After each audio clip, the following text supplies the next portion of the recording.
आप सभी प्यारे दर्शकों को मेरा सेवा सेवा सेवा जोहार। मैं कोयतुर अजय भट्टी और स्वागत है हमारे brand new channel F unity training में, जहां हम बात करते हैं साइंस बेस्ड टूल्स और नॉलेज की, जिससे हम इम्प्रूव कर सकते हैं अपनी हेल्थ, फिटनेस और स्पोर्ट परफॉर्मेंस।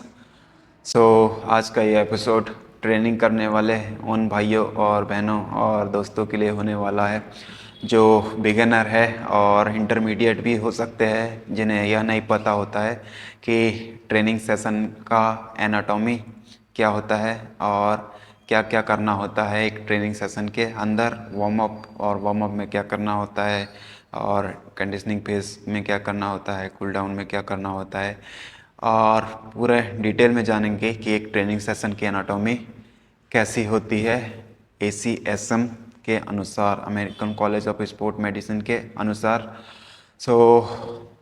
चलिए बिना टाइम वेस्ट किए स्टार्ट करते हैं। एक ट्रेनिंग सेशन की एनाटॉमी के 4 कंपोनेंट्स होते हैं: वार्म अप और कंडीशनिंग फेज, और तीसरा होता है कूल डाउन, और चौथा होता है फ्लेक्सिबिलिटी और मोबिलिटी इम्प्रूव करने के लिए स्ट्रेचिंग, स्टैटिक स्ट्रेचिंग।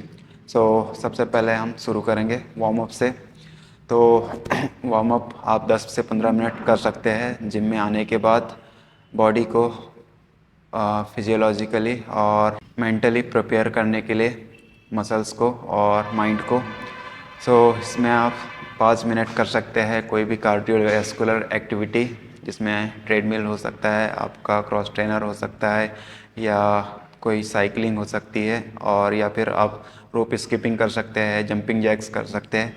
कोई भी ऐसे कार्डियोवैस्कुलर एक्टिविटी जिससे आपका हार्ट रेट बढ़े और ब्लड फ्लो अच्छा हो बॉडी में, और ब्लड सर्कुलेशन भी इम्प्रूव हो और ऑक्सीजन भी अच्छे से पहुंच पाए, और मसल्स का टेम्परेचर भी राइज हो जाए, जिससे इंजरीज़ के चांसेस कम हो जाए और बॉडी और माइंड प्रिपेयर हो जाए मसल्स तक अच्छे सिग्नल्स पहुंचाने के लिए और एक्सरसाइज के लिए।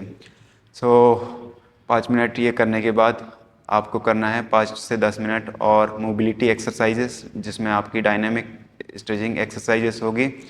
आप जो भी जैसे शोल्डर की कर रहे हैं तो शोल्डर्स की अच्छी सी डायनेमिक स्ट्रेचिंग, जैसे आर्म सर्कल्स कर लिया, हिप के लिए हिप ओपनर कर लिया, स्टार टू टचेस कर लिए, और जो भी आपका ट्रेनिंग सेशन होगा, जिससे लेग्स का होगा, बैक का होगा, तो उसके हिसाब से आप फुल बॉडी की भी डायनेमिक स्ट्रेचिंग एक्सरसाइज कर सकते हैं।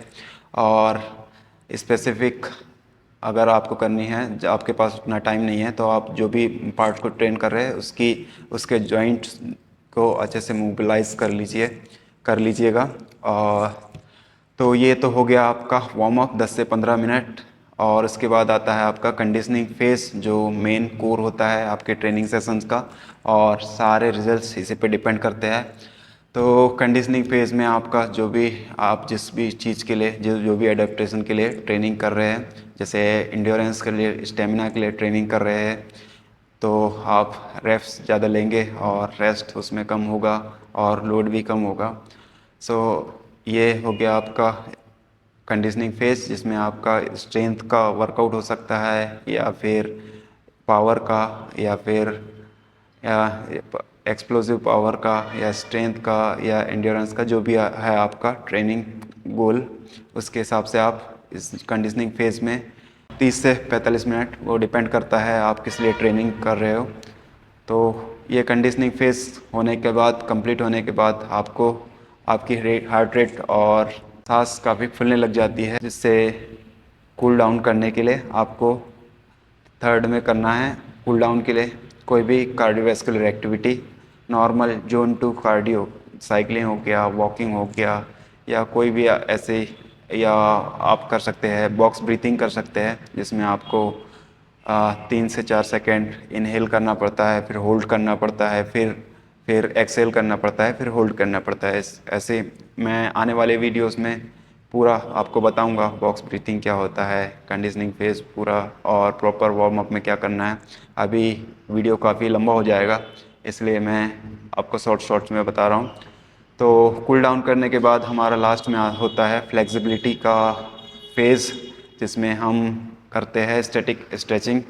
कोई भी मसल्स जो आप ट्रेन कर रहे हो उसकी या फिर फुल बॉडी की भी आप स्टैटिक स्ट्रेचिंग कर सकते हैं। जैसे पूरे मसल्स को अच्छे से स्ट्रेच करना है और जॉइंट को, और मैक्सिमम स्ट्रेच होने के बाद होल्ड करके रखना है 20 से 30 सेकेंड। वो आपका डिपेंड करता है आप इंटरमीडिएट हो या बिगिनर हो या एडवांस हो। तो ये होती है एक वेल ऑप्टिमल रिजल्ट्स देने वाली ट्रेनिंग सेशन की एनाटॉमी, जिसमें आपका होता है वार्म अप, कंडीशनिंग फेज और कूल डाउन और फ्लेक्सिबिलिटी। सो आज के लिए काफ़ी है इतना नॉलेज। अपने दोस्तों और जिम बडीज़ और ट्रेनिंग करने वाले दोस्तों को यह सेंड कीजिए वीडियो। और वीडियो कैसा लगा आपको ये भी कमेंट में लिख के बताइए, और किस टॉपिक पे आप वीडियो चाहते हो, क्या नॉलेज चाहते हो, क्या आपकी प्रॉब्लम है, वो सब आप कमेंट में मुझे बता सकते हो। मैं वीडियो बनाने के लिए हमेशा तैयार रहूँगा और उम्मीद करता हूँ आपको पसंद आई होगी वीडियो। तो लाइक, सब्सक्राइब और फॉलो कीजिए। अभी थोड़ा काफ़ी दिन हो गए वीडियो बनाने में, तो मुझे बोलने में थोड़ी दिक्कत हो सकती है, तो उसके लिए भी माफ़ी चाहूँगा। सो मिलते हैं नेक्स्ट वीडियो में, तब तक फिट रहो, फिट रहो।